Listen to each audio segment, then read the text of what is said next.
एक धोबी था। उसके पास एक अपना गधा था। धोबी को अपने गधे से बहुत प्यार था। गधा भी अपने मालिक से बहुत प्रेम करता और दिनरात उसका बहुत सारा काम करता था। एक दिन यूं ही रास्ते में चलते हुए धोबी को एक पत्थर पड़ा दिखा। पत्थर बहुत चमक रहा था। धोबी ने पत्थर उठाकर देखा। उसे वो पत्थर चमकीला और बहुत सुंदर लगा।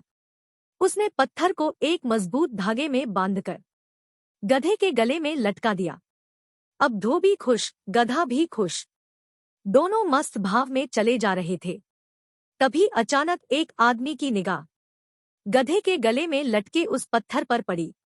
आदमी ने बहुत हैरान होकर देखा कि ये तो हीरा है। उसे बड़ा आश्चर्य हुआ, लेकिन वो ये तुरंत समझ गया कि धोबी को ये नहीं पता कि गधे के गले में हीरा है। आदमी बड़े शातिर अंदाज में धोबी के पास पहुंचा और उसने पूछा, अरे धोबी भाई, ये गधे के गले में पत्थर क्यों लटका रखा है? बेकार में गधे का बोझ बढ़ा रहे हो? धोबी ने कहा, हुजूर, मुझे रास्ते में मिला था। मैंने अपने प्यारे गधे के गले में उसे पहना दिया और जब से मैंने उसके गले में ये पत्थर पहनाया है, उस दिन से मेरा गधा बहुत खुश है और मेरी हर बात मानता है। आदमी समझ रहा था कि धोबी पत्थर की कीमत से एकदम अनजान है, इसलिए उसने धोबी को लालच दिया और कहा कि धोबी भाई, ये पत्थर तुम मुझे दे दो, मैं तुम्हें 100 रुपए दूंगा। धोबी सोच में पड़ गया। फिर सोचते हुए उसने कहा कि नहीं हुजूर, 100 रुपए का मैं क्या करूंगा? इस पत्थर को पहनकर मेरा गधा खुश है और गधा खुश तो मैं भी खुश हूं। आदमी धोबी के साथ साथ चलता रहा, बातें करता रहा और मोल भाव बढ़ाते हुए 500 रुपए तक पहुंच गया।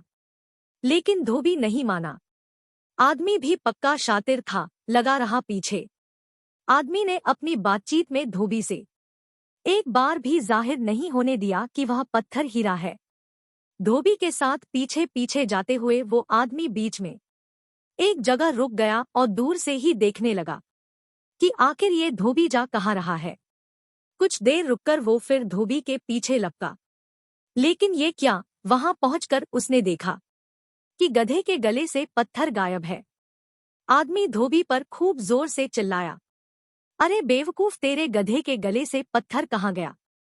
धोबी ने बहुत विनम्र होकर जवाब दिया, हुजूर, जब आप पीछे रुक गए थे तभी एक और आदमी आया और उसने मुझे 50,000 रुपए दिए और वो पत्थर लेकर चला गया। आदमी चिल्लाया, मूर्ख आदमी, तुझे पता नहीं कि तू कितना बड़ा अभागा और बेवकूफ है। वो जिसे तू पत्थर समझ रहा था, वो दरअसल एक बेशकीमती हीरा था और कम से कम 10 लाख का था, जिसे तूने मात्र 50,000 में गंवा दिया। धोबी मुस्कुराया और उसने कहा कि हुजूर, मुझे तो नहीं पता था कि वो एक कीमती हीरा है। मैंने तो उसे बस एक मामूली पत्थर समझकर 50,000 रुपए में बेच दिया।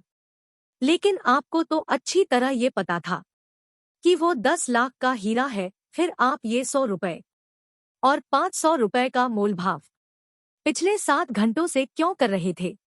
100 और 500 की जगह अगर आपने 5 या 10,000 रुपए भी इसकी कीमत लगाई होती तो हो सकता था कि मैं आपको वो हीरा खुशी खुशी दे देता। और खुशी जोर से हंसते हुए उसने कहा कि अब आप तय कीजिए कि अभागा कौन है, मैं या आप?